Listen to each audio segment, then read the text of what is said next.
కూర్చోండి.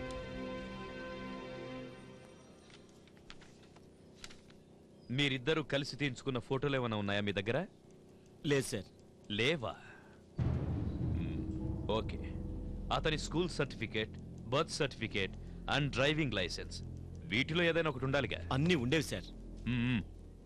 వాటిని ఒకరోజు ముక్కలు ముక్కలుగా చించి పడేశాడు సార్. తనిదంతా ముందుగానే ప్లాన్ చేసి చేశాడనిపిస్తుంది సార్. నమ్మలేకపోతున్నానే.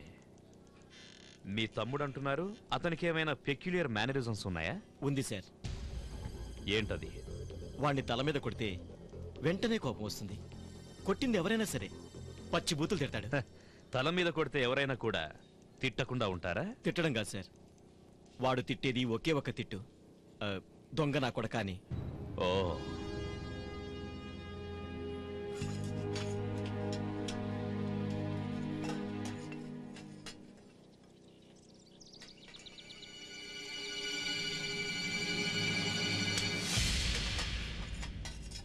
ఏందయ్యా ఇదే? నీకు నా జుట్టు అంటే అంత ఇష్టం అయితే అడుగు పీకిస్తా. సరేనా? చూడు, చెయ్యి అంత జిడ్డయిందే. రేపు పొద్దునేరా 4 గంటలు కత్తిరించి నీ చేతిలో పెడతా. ఏందే? వర్కౌట్ కాలేదు. ఈసారి జారిపోయాడు. Mister GKR, please proceed. Thank you your honour. చూడు శాంతి, పెళ్లి మంటపం నుంచి నువ్వు సమరసింహారెడ్డి గారు కలిసి ఎక్కడికి వెళ్ళారు? రాజమండ్రిలో ఉన్న తన ఇంటికి తీసుకువెళ్తా అని చెప్పారు.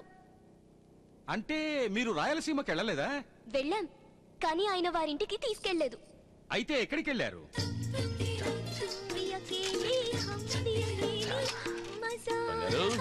House is ready.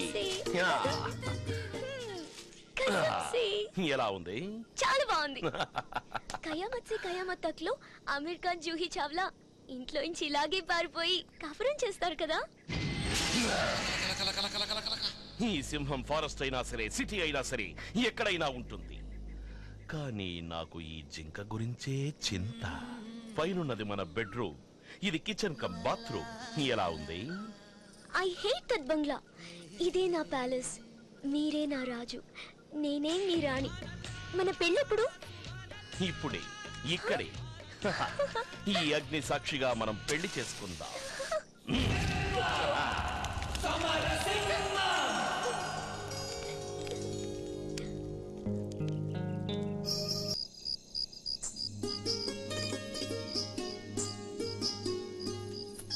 బంగారు, ఏం చేస్తున్నావు?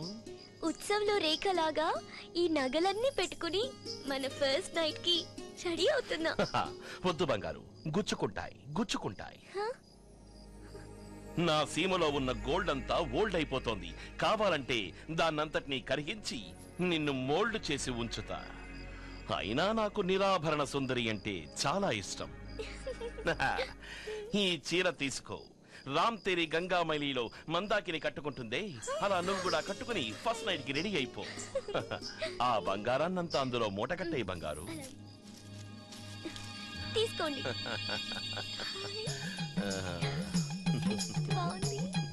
రెడీ. మన ఫస్ట్ నైట్ ని గ్రాండ్ గా చేసుకుందాం.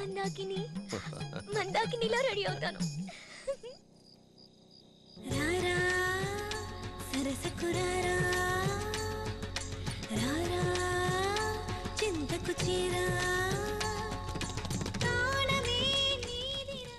వస్తాడు వస్తాడు అని చాలాసేపు ఎదురు చూశాను, కానీ వాడు రాలేదు.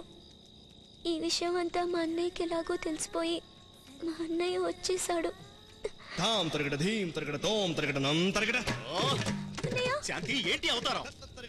తేరీ గంగామైలి అన్నయ్య.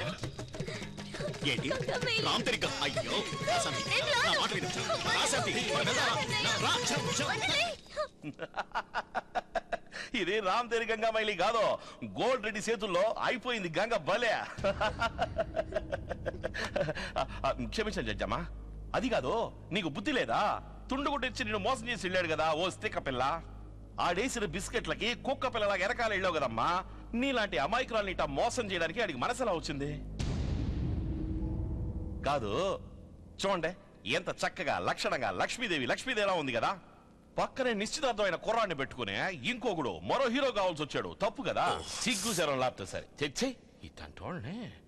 అదేదో కొండ మీద పెళ్ళయిందని అంటోంది కదా, దానికి ఏదైనా సాక్ష్యం ఉందేమో అడగండి. దానికి అగ్గి పెట్టే సాక్షి. ఛా, పెళ్లికి పోయి అగ్గిపెట్టి సాక్ష్యం అంటోంది ఈ అమ్మాయి. ఎంత అమాకరాలు అయింటుందా? ఓయ్ పీపే, అగ్గిపెట్టిని తీసుకొచ్చి సాక్ష్యం చెప్పిస్తావా ఏందే? పోనీ కట్టించుకున్న తాళైనా మెడలో ఉండాలి కదా, అదేమైందే? కడితేనే కదా ఉంటానిక. నీ మీద ఉన్న కోపంతో తాళి తీసి పారేశాను.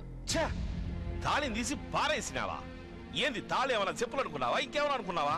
తాళి విలువేందో తెలుసా నీకో? నీకెలాగో సినిమా పిచ్చి కదా, తాళికున్న విలువేందో నీకు తెలియాలి అంటే మన ఈవీ గారు తీసిన తాళి సినిమా చూడు, అప్పుడు తెలుస్తుంది నీకు తాళికున్న విలువేంది అనేది. క్షమించండి జమ్మా, నేను తాళికి ఎంతో గౌరవం ఇస్తాను కదా, అందుకే 2 మాటలు ఎక్స్ట్రాగా మాట్లాడేశాను. ఈ అమ్మాయికి సినిమా పిచ్చి. సినిమాలో యాక్ట్ చేయడం కోసం ఇంట్లో ఉన్న డబ్బంతా తీసుకొచ్చి ఎవరి చేతిలోనో పెట్టింది. ఆడు ఆకాశంలోని నక్షత్రాలు చూపించి సరిగ్గా నెత్తిన టోపీ ఎట్టి ఆడుకో పారిపోయినాడు. ఈమెకి ఏం చెప్పాలో తెలియక ఈవిడ చూసిన 4-5 సినిమాల్లోంచి పులి, సింహం, కుక్క, నక్క అని ఏవేవో కథలు అల్లిందే. ఇవన్నీ ఒట్టి కట్టు కథలు, ఇవేవి నమ్మే విధంగా లేవు. అవునవునవును, నేను చెప్పేదంతా పచ్చి అబద్ధం, నువ్వు చెప్పేదంతా అప్పచ్చి అబద్ధం, సరేనా? జడ్జమ్మా, ఈమె చెప్పిన కథకి నాకు ఏ విధమైన సంబంధం లేదు. ఈవిడ చెప్పినట్టుగా నేను పులిని కాదు, సింహాన్ని కాదు, 2 కాళ్ళు 2 చేతులు ఉన్న ఒక మామూలు మనిషిని. మీరే చూస్తున్నారు కదా, నేను వాణ్ణి కాను, నేను వాణ్ణి కాను, నేను వాణ్ణి కాను. ఫెంటాస్టిక్. నువ్వు చెప్పిన అన్ని పాయింట్స్ సూపర్ గా ఉన్నాయి. నిజం చెప్పాను అంతే కదా. అబద్ధం.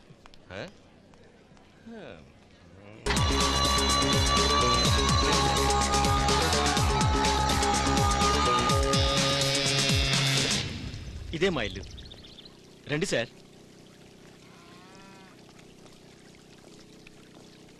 కూర్చోండి. ఇంట్లో ఇంకెవరూ లేరా? నేను నా తమ్ముడు తప్ప ఎవరూ లేరు సార్. మన ఇంట్లో ఒక ఆడదుంటే సుఖము, శాంతి, సంతోషం అన్నీ దొరుకుతాయి. ఆడదే సంసారానికి చుక్కాని వంటిదని ఫ్రెండ్స్ చెప్పారు, అందుకే పెళ్లి చేసుకున్నాను. అప్పటి నుంచి నరకాన్ని చూశాను.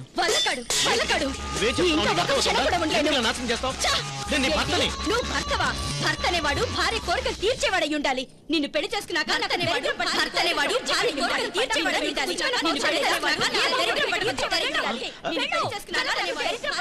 తీర్చేవాడై ఉండాలి. నాలాంటి మధ్యతరగతి వాడితో తను కాపురం చేయలేకపోయింది, అందుకే తనెవరితోనో లేచిపోయింది. అదంతా తెలిసి నా తమ్ముడు గొడవ పడ్డాడు. ఆ పక్క రోజు రే జోసఫ్, ఏంట్రా ఇదంతా? ఎక్కడి నుంచి తీసుకొచ్చావు? దొంగలించుకొచ్చాను. దుర్మార్గుడా, దొంగతనం తప్పు కదరా. పదరా పోలీస్ స్టేషన్ కి. ఏంటనే ఇలా మాట్లాడుతున్నావు? ఇప్పుడు నేను చేసిన తప్పు అయితే నువ్వు రోజు చేస్తున్నది తప్పే. నేనేం తప్పు చేశాను రా? రా చూపిస్తాను నువ్వేం తప్పు చేస్తున్నావురా. నువ్వు ఈ ఆవు పాలు తాగుతున్నావా? తాగుతాను. అది తప్పు కాదా?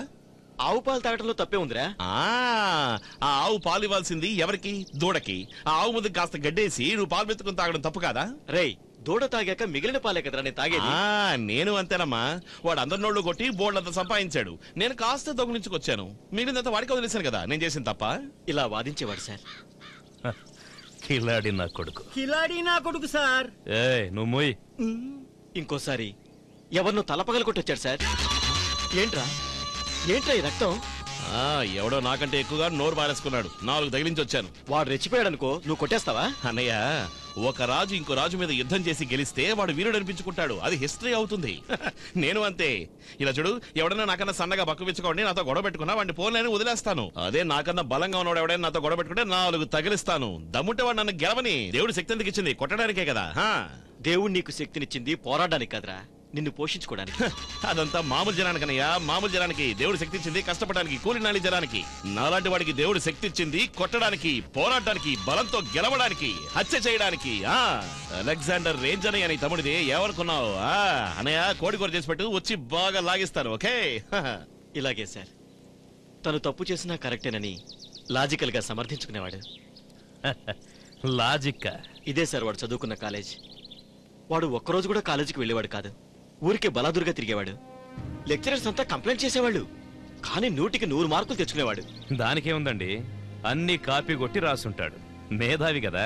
కాలేజీలో వాడు ఆడిన ఆటలు అన్నీ కావు సార్. కాలేజీ ప్రొఫెసర్ కూతుర్నే లవ్ చేశాడు. నిజంగా వాడు ఎవరిని లవ్ చేశాడు కాదు సార్. ప్రొఫెసర్ నన్ను పిలిచి మీ తమ్ముడికి బుద్ధి చెప్పు అన్నారు. నేను చెప్పాను సార్, కానీ వాడిని మార్చడం నా వల్ల కాలేదు. దాంతో ఆయన మా చెల్లెలు పోలీస్ డిపార్ట్మెంట్ లో ఉంది, మీ తమ్ముడి మీద సివియర్ యాక్షన్ తీసుకుంటాను అన్నారు. ఏం చేసుకుంటారో చేసుకోండి సార్ అన్నాను. వాళ్ళు ఏం యాక్షన్ తీసుకున్నారో తెలియదు సార్. సడన్ గా అమ్మాయిని వదిలేశాడు. ఇంకేముందండి, మీ ప్రాబ్లం సాల్వ్ అయింది కదా. లేదు సార్, ప్రాబ్లం స్టార్ట్ అయింది అప్పుడు. వాళ్ళ కూతుర్ని వదిలిపెట్టి వాళ్ళ చెల్లెలికే లేనేశాడు. పోలీస్ డిపార్ట్మెంట్ మీదే కన్నేశాడా? అవును సార్. అడిగితే ఏమన్నాడో తెలుసా సార్? అన్నయ్య నీ మీద ఒట్టేసి చెప్తున్నాను అన్నయ్య, ఇంతవరకు నన్ను చూసిన ఏ అమ్మాయి అయినా సరే తలంచుకుని సిగ్గుపడి వెళ్ళిపోయిందనుకో, అలాంటి డీసెంట్ అమ్మాయిని నేను తలెత్తి కూడా చూడనయ్యా. అదే చమక్ చమక్ అంటూ స్టైల్ కొట్టుకుంటూ పోజులు కొట్టుకుంటూ వయ్యారంగా కులుకుతూ తిరిగే బరి తెగించిన వాళ్ళైతే నేనేం చేయనన్నయ్య, వాళ్లే నన్ను వదిలిపెట్టరు. అది నా తప్ప అన్నయ్య. ఇలా రోజు రోజుకి వాడి అల్లరి ఎక్కువైంది. నాకు వాడికి ఒకరోజు చూడు, ఈ వాదనలన్నీ వద్దు. నేను చెప్పేది వింటావా వినవా? వీణాను, ఏం చేస్తావు? ఏం చేస్తానా? ఇంట్లో పోతావా? పోతాను. ఈ ఎవరికి కావాలి? 5 స్టార్ హోటల్ లో బతుకుతాను, పోతాను. చూడు, ఈ డిగ్రీ సర్టిఫికెట్లు అవి నాకేం అక్కర్లేదు. ఇవి ఎందుకు పనిచేయవు? నీ ముందే చించి పారేస్తాను. నువ్వు ఇక్కడే ఉండి ఉట్టి కట్టుకుని ఊగు. నేను పోతానా.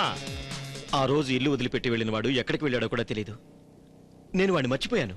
మర్చిపోయిన తమ్ముణ్ణి మళ్ళీ వెతుక్కుంటూ ఇప్పుడెందుకు వచ్చారు? పేపర్లలోనూ టీవీలోనూ వాడి గురించి తెలిసి మనసు ఆపుకోలేకపోయాను. అందుకే వచ్చాను. మిస్టర్ పంచామృతం, కావాలంటే సాక్షిని మీరు ప్రశ్నించొచ్చు. మిమ్మల్ని విషయం అడగనా సారు? సారా? నేను నీ అన్నయ్య రా వెధవా. ఓహో, మీరు నాకంటే వయసులో పెద్దవారు కనుక మిమ్మల్ని అన్నయ్య అని అనుకోవడంలో నాకు ఎటువంటి అభ్యంతరం లేదురండి. అంటే నేను చెప్పేదంతా అబద్ధమా? చా, అట్టాక నేనెక్కడన్నానో మీరు చెప్పిందంతా అరటిపండు ఒలిచిపెట్టినట్టు ఉంది. ఈ కేసులో శాపల్లా సిక్కుకుని విలవెల్లాడుతున్న ప్రతి ఒక్క అమ్మాయిని మోసం చేసింది మీ తమ్ముడు జోసెఫ్ ఫెర్నాండెస్ అని బట్టబయలైపోయింది. వదిలేడా? నువ్వు జోసెఫ్ కాకపోతే ఇంకెవరివి? నేను ఒక హిందువునండా. నా పూర్తి పేరు పంచామృతం. జోసెఫ్, నీ గుండెల మీద చేసుకుని చెప్పు, నువ్వు నిజమైన క్రిస్టియన్ అవునా కాదా? నేను క్రిస్టియనే కాదంటా ఉంటే నిజమైన క్రిస్టియను అబద్ధపు క్రిస్టియను ఏంది సార్? జడ్జమ్మ, మాది నెల్లూరు కాడ బుచ్చిరెడ్డిపాలెం. మా అమ్మ పేరు అన్నపూర్ణమ్మ. నేను పుట్టింది, పెరిగింది, చదివింది అంతా ఆ ఊళ్ళోనే. 2 ఏళ్ల కిందట మా అమ్మ చనిపోయిన కాడి నుంచే నేను ఆ ఊళ్ళో కాలే పెట్టలేదు తెలుసా? సార్, వాడు అబద్ధం చెప్తాడు సార్. వాడు నా సొంత తమ్ముడు. జోసెఫ్, చిన్నప్పటి నుంచి నేను ఎంత ప్రేమగా పెంచాను రా. యువర్ ఆనర్, వీళ్ళిద్దరూ నిజంగా అన్నా తమ్ముళ్ళు అవునో కాదో అన్న విషయం DNA టెస్ట్ చేస్తే తేలిపోతుంది. దానికి మీరు పర్మిషన్ ఇవ్వాలి. గ్రాంటెడ్.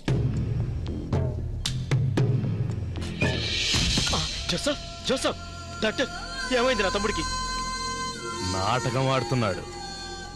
లేదు sir, he serious. He needs to be admitted. త్వరగా చెకప్ చేయాలి. మాది నెల్లూరు కాడ బుచ్చిరెడ్డిపాలెం. మా అమ్మ పేరు అన్నపూర్ణమ్మ. నేను పుట్టింది, పెరిగింది, చదివింది అంతా ఆ ఊళ్ళోనే.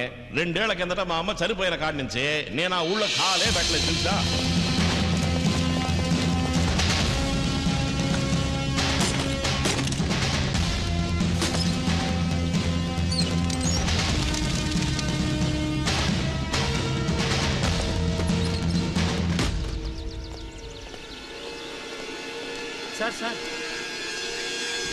సార్, లోపలంతా వెతికి చూసాం. ఏ ఆధారం దొరకలేదు. ఈ ఫోటో మాత్రమే దొరికింది. ఇలా రావయ్యా. ఏందో చెప్పండి. ఇతను నీకు తెలుసా? తెలుసు, ఈ ఇంట్లోనే ఉండేవాడు. ఓ సంవత్సరం క్రితమే వీళ్ళమ్మ చనిపోయింది.